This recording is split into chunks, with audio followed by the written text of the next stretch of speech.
The mining station on Kepler 442b had been silent for 3 days when Captain Marcus Reed arrived with his salvage crew. The facility sprawled across the barren moon's surface like a metallic spider, its extraction towers reaching toward the amber sky. Emergency beacons still flashed red, painting the landscape in hellish hues. "Atmospheric processors are still running," reported Lieutenant Hayes from the pilot's seat. "Life support nominal, but no response to our hails." Marcus studied the readouts. 73 miners had been stationed here, extracting rare metals for the Galactic Trade Consortium. Now the place looked like a tomb. They docked at the main airlock. The station's corridors stretched empty before them, emergency lighting casting long shadows. Their boots echoed against metal flooring as they moved deeper inside. Personal belongings lay scattered everywhere, a child's toy, a half-eaten meal, work tablets displaying unfinished reports. "Sir," Hayes whispered, pointing ahead. The blast. Doors to the mining sector hung twisted and bent, torn apart by something with incredible strength. Beyond them, the excavation tunnels disappeared into darkness.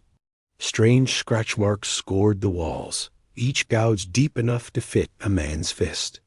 "What kind of equipment could do this?" Hayes asked. Marcus ran his fingers along the marks. This wasn't equipment. They followed a trail of destruction deeper into the tunnels. Emergency lights flickered sporadically, creating a maze of light and shadow. The air grew thick with an unfamiliar musk, wild and primitive. A low rumble echoed from the depths ahead. Hayes raised his weapon. "We should call for backup." "Negative. Let's see what we're dealing with first." They rounded a corner and stopped. The tunnel opened into a vast natural cavern, its ceiling lost in darkness. Crystalline formations jutted from the walls like frozen lightning. And there, in the center of the space, stood the most magnificent creature Marcus had ever seen. The beast towered 15 feet tall, its muscular frame covered in midnight black scales that shimmered with an inner light. 6 powerful limbs ended in razor-sharp claws, while a serpentine tail lashed behind it. Its head resembled a cross between a dragon and a wolf, with intelligent golden eyes that seemed to pierce straight through to one's soul. The creature turned toward them, letting out a bone-shaking roar that reverberated through the cavern. Hayes stumbled backward, nearly dropping his weapon. "The Void Walker," Marcus breathed. He had heard the legends whispered in spaceport cantinas across the galaxy. The apex predator that had destroyed entire battle fleets. The nightmare that haunted the dreams of seasoned soldiers. But something was wrong. The beast limped as it moved, favoring its left rear leg. Dark fluid stained its scales blood. A massive mining drill lay broken nearby, its diamond-tipped bit shattered against the creature's hide. The Void Walker approached, each step shaking dust from the cavern ceiling. Marcus felt Hayes tense beside him, ready to run or fight. Instead, Marcus did something that would later become legend throughout the galaxy. He sat down. The beast stopped, confusion flickering in those ancient eyes. Marcus slowly removed his helmet, setting it aside. He kept his movements deliberate and calm, the way his grandfather had taught him to approach wild horses on Earth. "Easy there, friend," he said softly. "You're hurt." The Void Walker tilted its massive head, studying this strange human who showed no fear. It took another step closer, nostrils flaring as it caught Marcus's scent. Marcus noticed something. Else scattered around the cavern floor were the remnants of mining equipment, carefully arranged in what almost looked like a nest. The creature had been trapped here when the miners breached its den.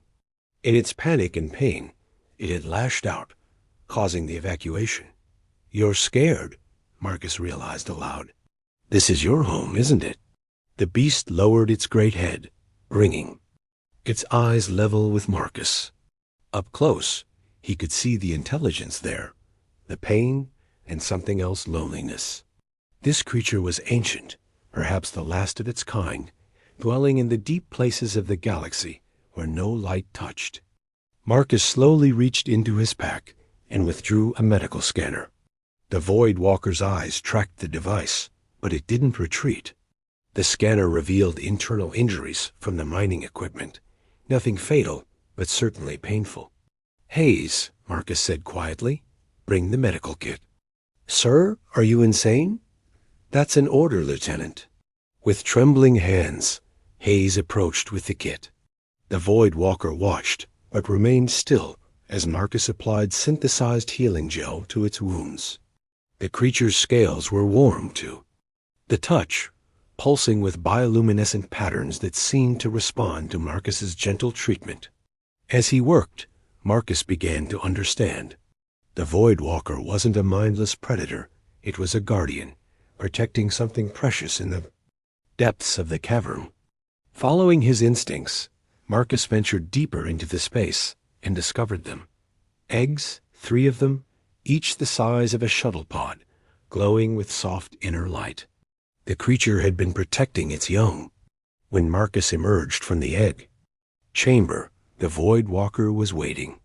It approached him slowly, then did something unprecedented in galactic history. The most feared predator in known space lowered its massive head and gently nuzzled the human shoulder. Word of the incident spread quickly through consortium channels. Military analysts demanded to know how a simple salvage captain had achieved what entire battle fleets could not. Xenobiologists traveled from across the galaxy to study the phenomenon. But Marcus knew the truth was simpler than they imagined.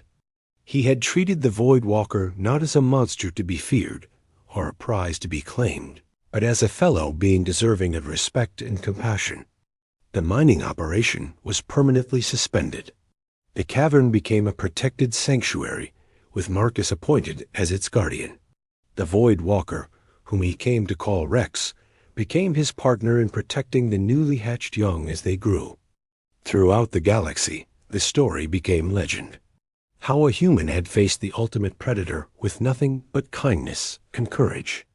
How he had proven that even the strongest beast could be reached not through force, but through understanding.